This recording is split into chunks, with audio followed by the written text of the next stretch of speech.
Hello everyone, this is Harshvardhan Singh. Welcome to my YouTube channel SEO Singh. In this video, we'll explore expired domains, one topic that's very close to my heart. I have been doing SEO since early 2012, and this is one of my favorite areas. Some people claim they are white hat SEO, some black hat, and some grey hat, depending on the SEO strategies they use. To be honest, I don't wear any hats. I just do what helps move the needle. Obviously, if you want to play by the rules, don't do this. Just take this as educational content. But if you want results faster and you don't care about the hat you are wearing, follow along. By the way, if you are looking to take your SEO game to the next level, you can apply for our done for you services. Just visit my website harshvardhansingh.com and hit that apply button. I'll include a link to it in the description down below. Definitely check it out. As soon as we have an opening available, we'll reach out. At any given time, we only work with a limited number of clients to make sure quality and attention to detail are there. That being said, let's get back to the video. So how do you get started? First, you have to look for a domain. There are a lot of websites where you can find the hidden gems. Some people use expireddomains.net. Obviously, you will have to set up an account and then use the filters to find a suitable domain. If not expired domains, you can go with Spamzilla. This is one of my favorite tools. I guess I pay like $40 a month. This is how the dashboard looks like. If you click on the funnel icon, this one, you can edit the filters. Let me show you one of my favorite ways to grab cheap domains that still pack a punch. I don't want to get the expired domains as they have lost the most important element, the age. With domain age lost, they instantly lose the trust factor and the backlinks pointing to them are now probably discounted because the domain is back in the domain pool. So obviously the links that were once pointing to it are no longer relevant. Google can figure this out for sure. Same with pending delete. I don't bother with country level domains either. It just makes the process look very obvious. If I'm in Canada and I'm building a local business here or even an affiliate site, why would I ever go and sign up for a Chinese domain extension? It just makes no sense. For aesthetic reasons, you can skip the numbers and dashes in the domain name. This is obviously optional and you don't have to do this. My OCD gets in the way sometimes. I don't like to pick any domain extensions other than .com, .net and .org. Just unselect everything else, the .info and the .biz. I really like to have a trust flow of at least 5. This means the domain not just has age, but also some credibility. Some people use most domain authority or DA of at least 10. Some go with majestic trust flow and the citation flow. Some only care about the referring domains. These are the number of domains pointing at your website. I like to keep it simple and trust flow works for me. The drop section, I don't want a single drop. What I mean by this is, I will only ever buy domains that were never dropped back to the domain pool. Sure, they could have changed owners, who may have repurposed the website, that's okay. But I don't want the domain to lose the age factor. This again is optional, and this is more of a personal preference for me. You obviously don't have to follow everything I do. Feel free to modify my workflow.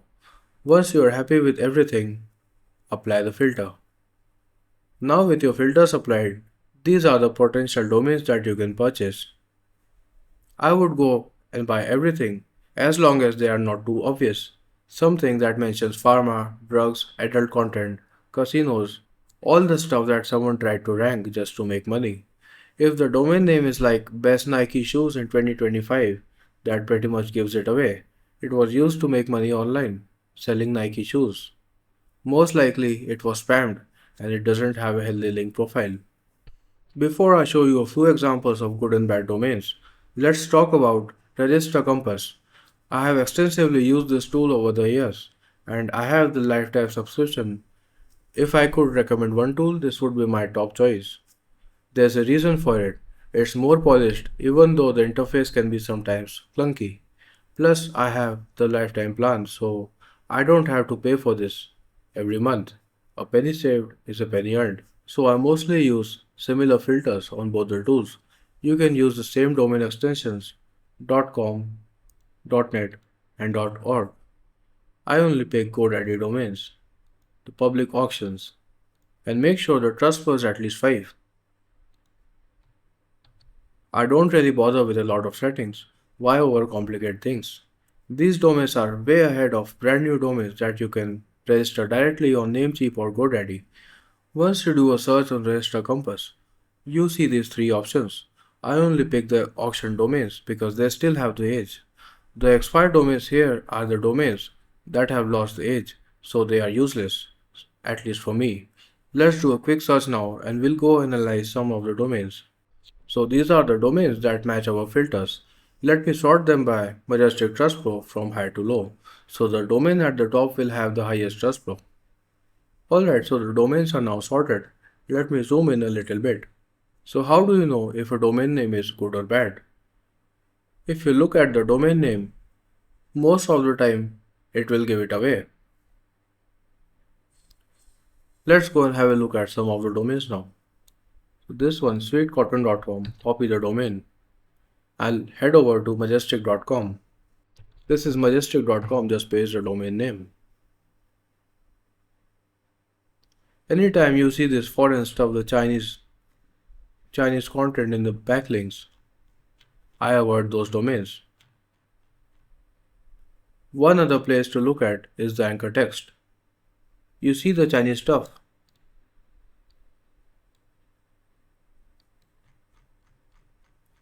So obviously this is not a good domain.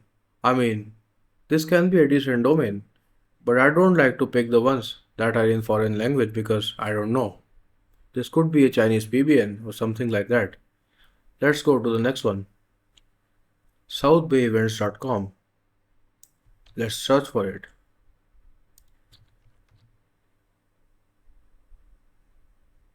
South Bay Events.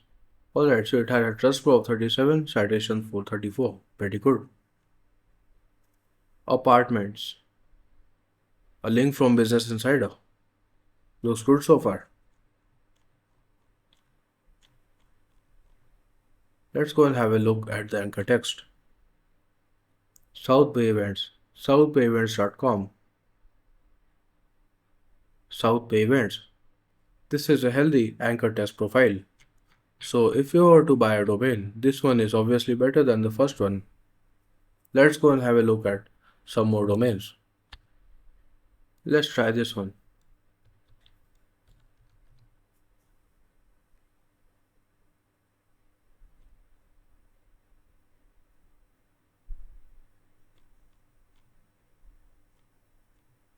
Language is fine.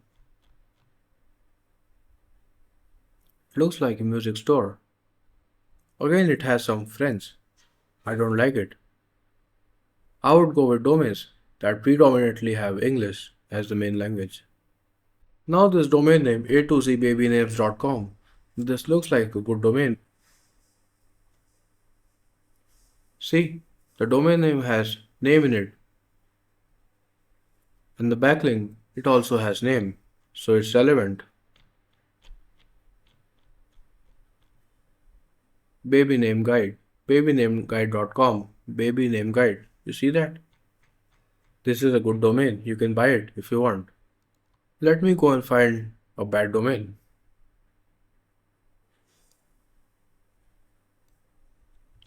You see the domain name? It obviously looks spammy. Let's search for it. See the foreign language. See the subdomain style domains. It's predominantly French and not English.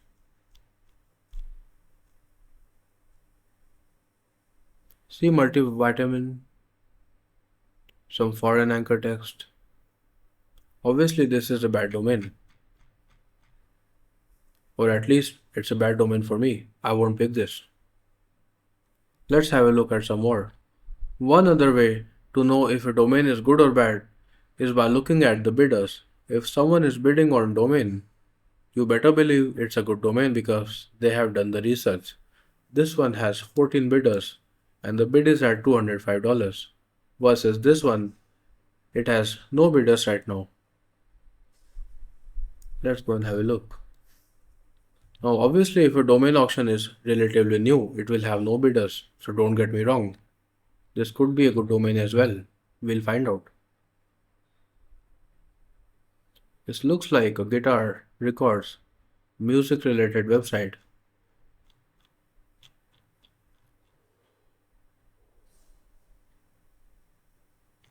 Looks more like a record. Let me try to find a bad example.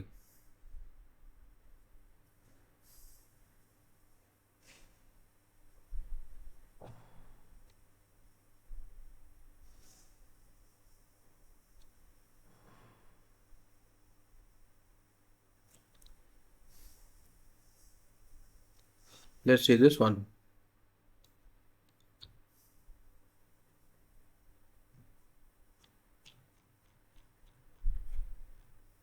Not a bad domain. If I filter from trust flow low to high, maybe we'll find out some of the bad domains. Let's see. Let's go back to the filter and make a few changes.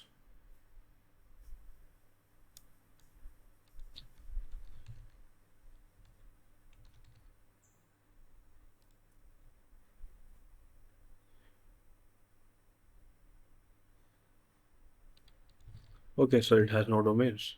Let's try for money.